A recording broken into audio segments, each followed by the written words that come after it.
नमस्कार प्यारे अभ्यर्थियों, स्वागत है आपका फिर एक ऑनलाइन क्लास में। अभ्यर्थियों, जो भी विद्यार्थी अभ्यर्थियों कक्षा 12वीं में है और उनका अभ्यर्थियों 8 मार्च का भूगोल का पेपर होने वाला है, उनके लिए अभ्यर्थियों इस क्लास में मोस्ट इम्पोर्टेंट क्वेश्चनों को लेकर आए हैं। अभ्यर्थियों, रामबाण क्लास साबित होने वाले अभ्यर्थियों एग्जाम की दृष्टि से अभ्यर्थियों याद रखना, वही क्वेश्चन यहाँ पर आपको पढ़ाए जाएंगे जो आपके एग्जाम की दृष्टि से इम्पोर्टेंट होने वाले हैं। अध्याय 4 से अभ्यर्थी स्टार्ट करने वाले हैं। अध्याय 3 अभ्यर्थी मैंने पहले पढ़ा चुका हूँ, कल की क्लास में वो तीनों डाले हैं। अभ्यर्थी याद रखना, इस क्लास में आपके 4 से 5 और 6 इन तीनों अध्यायों को हम करने वाले हैं। कुछ ही मिनटों में अभ्यर्थी समाप्त कर देंगे। याद रखना, क्लास को ध्यान तक ज़रूर देखना। तो अभ्यर्थी पहले क्वेश्चनों की बात कर लेते हैं। हर तरह के क्वेश्चन अभ्यर्थी इस क्लास में आपको कराए जाएंगे। याद रखना, एबे सीधे से लेकर वन लाइनर, खालिस्तान, हर तरह के क्वेश्चन आपको करवाए जाएंगे। पहले क्वेश्चन की बात कर लेते हैं कि निम्न में से एक प्राथमिक क्रियाओं में शामिल नहीं है। तो प्राथमिक क्रियाओं में अभ्यर्थियों जो आपका ऑप्शन 4 आपका इसमें राइट आंसर हो जाता है, यानी कि विनिर्माण आपका जो प्राथमिक क्रियाओं में शामिल नहीं है वो आपका विनिर्माण हो जाता है। अगला क्वेश्चन आपसे पूछा है 2 नंबर क्वेश्चन कि निम्न में से कौन सी फसल अभ्यर्थियों कौन सी फसल रोपण कृषि में सम्मिलित है अभ्यर्थियों। तो रोपण कृषि में ये सभी फसलें अभ्यर्थियों रबड़, गन्ना और चाय, ये तीनों फसलें अभ्यर्थियों जो रोपण कृषि में आते हैं। बात कर लेते हैं अभ्यर्थियों 3 नंबर क्वेश्चन की। 3 नंबर क्वेश्चन आपसे पूछा है कि निम्न में से कौन सी विशेषताएं रोपण कृषि की नहीं है। तो अभ्यर्थियों कौन सी विशेषता नहीं है? निम्न प्रबंधन एवं तकनीकी आधार, ये कारण अभ्यर्थियों एक रोपण कृषि का कारण नहीं है। याद रखना अभ्यर्थियों, हर तरह के क्वेश्चन आपको यहाँ पर मिलने वाले इंपॉर्टेंट क्वेश्चन अभ्यर्थियों। अगला क्वेश्चन आपसे पूछा है कि निम्न में से भूमध्य सागरीय कृषि से संबंधित क्षेत्र नहीं है वो कौन सा है अभ्यर्थियों।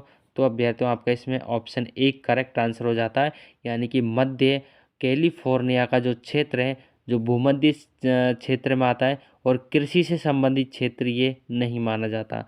5वें नंबर क्वेश्चन की बात कर लेते हैं। 5वां नंबर क्वेश्चन आपसे पूछा है कि निम्नलिखित देशों में से किस में सहकारी आंदोलन सर्वाधिक सफल रहा है।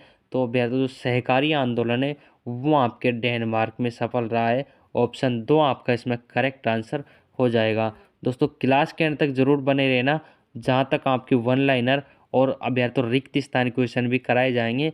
अगला 6 नंबर का क्वेश्चन आपसे पूछा है कि खट्टे रेशेदार फलों की कृषि किस कृषि के क्षेत्र की विशेषता है। तो ऑप्शन 4 आपका इसमें करेक्ट आंसर हो जाता है, यानी कि भूमध्य सागरीय कृषि की विशेषता भी है। तो जो खट्टेदार जो खट्टे रसदार फलों की कृषि है वो आपके भूमध्य सागर में सर्वाधिक की जाती है। ऑप्शन 4 आपका इसमें राइट आंसर हो जाता है। 7वें नंबर क्वेश्चन की बात कर लेते हैं अभ्यर्थियों। 7वां नंबर क्वेश्चन आपसे पूछा है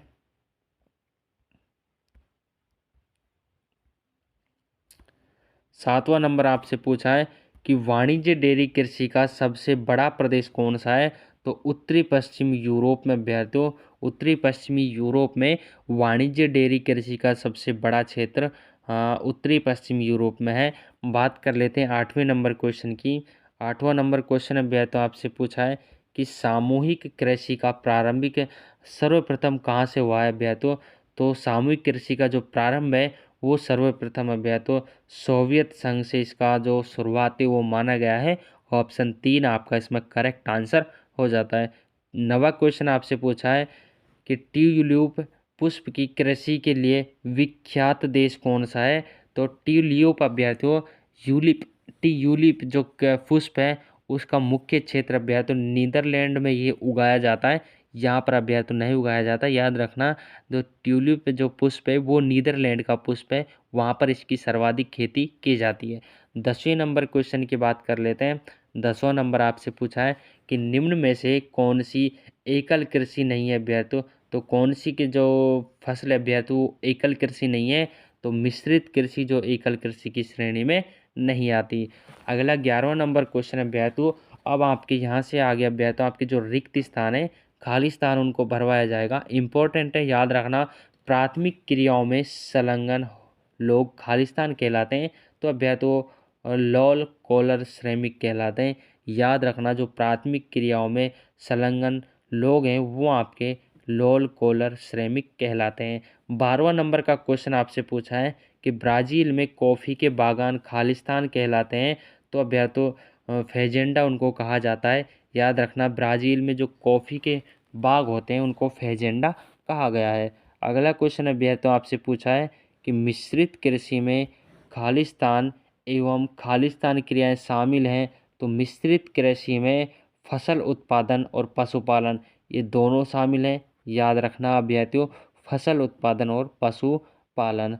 अगला क्वेश्चन अभ्यर्थियों आपसे पूछा है कि सोवियत संघ में सामूहिक कृषि को खालिस्तान कहा जाता है, तो काला खेड़ा जो अभ्यर्थियों को कहा गया है। याद रखना, इसमें आपका काला खेजाड़ जो है वो आपका करेक्ट आंसर हो जाता है। बात कर लेते हैं भैया तो 15वें नंबर क्वेश्चन की। 15वां नंबर क्वेश्चन आपसे पूछा है कि स्थानांतरणशील कृषि को, याद रखना भैया तो स्थानांतरणशील कृषि को खालिस्तान एवं खालिस्तान कृषि भी कहते हैं। उनको अभ्यर्थियों कर्तन एवं दहन, याद रखना कर्तन और दहन ये दो प्रकार इसका माना गया है। अगले अभ्यर्थियों 17वें नंबर क्वेश्चन की बात कर लेते हैं कि विश्व में सहकारी आंदोलन को सर्वाधिक सफलता खालिस्तान देश में मिली, तो अभ्यर्थियों डेनमार्क में इसको सर्वाधिक सफलता मिली। याद रखना डेनमार्क आपकी खालिस्तान में आ जाएगा। बात कर लेते हैं अभ्यर्थियों 18 नंबर क्वेश्चन की। अगला क्वेश्चन आपसे पूछा है कि अंगूर की कृषि खालिस्तान क्षेत्र की विशेषता है, तो अभ्यर्थियों जो भूमध्य सागरीय जो क्षेत्र है उसमें अंगूर की कृषि सर्वाधिक की जाती है। अगला क्वेश्चन आपसे पूछा है कि कुनेन खालिस्तान नामक वृक्ष की छाल से बनाई जाती है, तो कुनेन अभ्यर्थियों जो सिनकोना वृक्ष होता है, सिनकोना वृक्ष से अभ्यर्थियों जो कुनेन की खेती है अभ्यर्थियों सिनकोना वृक्ष से की जाती है। अगला क्वेश्चन आपसे पूछा अभ्यर्थियों, याद रखना ये आपके अभ्यर्थियों जो वन लाइनर क्वेश्चन है इंपॉर्टेंट है अभ्यर्थियों, यहाँ से भी आपके एग्जाम में क्वेश्चन आने वाले हैं। तो 5 क्वेश्चन हल करने वाले। पहला क्वेश्चन आपसे पूछा है कि आर्थिक क्रिया किसे कहते हैं, तो आर्थिक क्रिया मानव के वो सभी क्रियाकलाप जिससे आय प्राप्त होती है आर्थिक क्रिया कहलाते हैं अभ्यर्थियों। याद रखना आर्थिक क्रिया ऐसे काम जिन कामों से अभ्यर्थियों एक आदमी को पैसा मिलता है वो अभ्यर्थियों आदमी की जो आर्थिक क्रिया है वो कहलाती हैं। 2 नंबर क्वेश्चन अभ्यर्थियों यानी कि 21 नंबर का क्वेश्चन आपसे पूछा है कि अभ्यर्थियों ऋतु प्रवास किसे कहते हैं, तो ऋतु प्रवास आपको बताना है कि ऋतु प्रवास किसे कहा जाता है। आंसर की बात कर लेते हैं कि पशु चारकों द्वारा ऋतुओं के अनुरूप पशुओं को लेकर चारागाह क्षेत्रों की ओर प्रवास करना ऋतु प्रवास कहलाता है। ग्रीष्म ऋतु में मैदानी भाग से पर्वतीय चारागाह की ओर एवं शीत ऋतु में पर्वतीय भाग से मैदानी चारागाहों की ओर प्रवास करते हैं। याद रखना अभ्यर्थियों इम्पोर्टेंट क्वेश्चन है एग्जाम की दृष्टि से।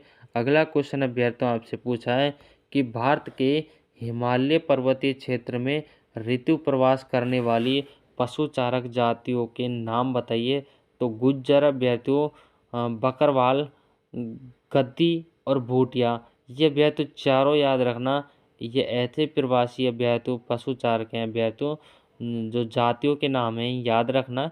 अगला क्वेश्चन आपसे पूछा है कि चलवासी पशुचारकों की संख्या एवं क्षेत्र में कमी के दौरान बताइए। उनको अभ्यर्थियों दो कारण हैं, दो कारण आपको बताने हैं अभ्यर्थियों, राजनीतिक सीमाओं का अधिरोपण और दूसरा आपके हो जाता है कई देशों द्वारा नई बस्तियों की योजना बनाना। ये दोनों कारण है याद रखना अभ्यर्थियों। तो दोस्तों क्लास और क्वेश्चन आपको कैसे लगे, आपका अभ्यर्थियों जब तक 12वीं क्लास का एग्ज़ाम नहीं हो जाते यहाँ पर आपको अभ्यर्थियों रोजाना 5 से 6 क्लास दी जाएंगी। याद रखना अभ्यर्थियों आपके मार्क्स अच्छे आने वाले, इंपॉर्टेंट क्वेश्चन यहाँ पर आपको पढ़ाए जाते हैं। रिवीजन जल्दी कराया जाएगा अभ्यर्थियों, आपका फटाफट यहाँ पर रिवीजन होगा, आपके एग्ज़ाम के एक दिन पहले आपका रिवीजन कंप्लीट हो जाएगा। याद रखना इम्पॉर्टेंट क्लास है, इम्पॉर्टेंट चैनल है, सब्सक्राइब ज़रूर कर लीजिएगा। मिलते हैं अगली क्लास में, तब तक के लिए जय हिंद साथियों।